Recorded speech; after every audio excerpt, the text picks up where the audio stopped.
দোষ ভাইয়ের সামনে গিয়া কোনো কথা কবি না তুই, নাহলে ধরা খাই যাবো। ভাই যা কইব সব করলে কবি হ হ হ।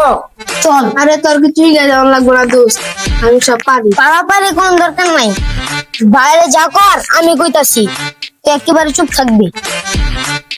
এত তোর খাওয়ানোর সময় আসেনি, ঠিক আছে চালাইছ আয় না কে এই বেটা আইসা দিদি গায় ভাই একেবারে সব বেচে লাইছি, একটা রাহি নাই। একটা হাউস নাই তোর আমি রাখতে কইছিনি, এদিকে আয় কত বেচছো সব হিসাব দিদি গায়। ভাই সব পাইকারের কাছে দিয়ে দিছি 200 টাকা পিস, বয়া থেকে লাভ আছে ভাই। এমন দামি দামি কই তোর দিলাম তোরে, তুই 200 টাকা পিস বেচতে দিছি বেটা বলত। তুই সিঙ্গেল সিঙ্গেল বেচলো 300 400 500 1000 1500 টাকা এরকম সিঙ্গেল সিঙ্গেল বেচতে বেটা, সমস্যা নাই ওটাই দে। কিরে দোস্ত, তুই না 300 টাকা বেচলি? এই বেটা চুপ থাক, তোর না কিছু হ্যাঁ সামনে কিছু কবি না।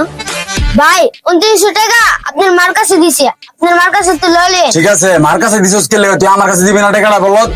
মারতে বেটা টাকা চাইতে পারি আমি বেটা, মারতে দুনিয়া টেলো খাই লইছি বেটা, আবার 2900 টাকা টাকা হইলো যে মারতে চামু কাম একটা করছস হিরো গিয়া প্যাস লাগাইতে আইছস। ঠিক আছে তাহলে তুই টাকাটা লয়ে গা তুই যা, আমি কবুতরটি লাগাইতে। আচ্ছা ভাই ঠিক আছে লইতাছি। বন্ধু চলো তুমি আমার লগে চলো। আলা বুঝছো 4000 টাকা আঙ্গো ধান্দা, আপা এই টাকা দিতে আসে না হলে যাবো চল। হ্যালো বন্ধুরা, এইভাবে কিন্তু অনেকের কবুতরি বিক্রি করতে গেলে 200 টাকা পিস নিয়ে বেচতে গেলে অনেক টাকাই লাভ করা যায়। দেখেন ভিডিওটা দেখলে আপনারা বুঝতে পারবেন ব্যাপারটা। যাই হোক সবাই শেয়ার করে পাশে থাকবেন, ধন্যবাদ।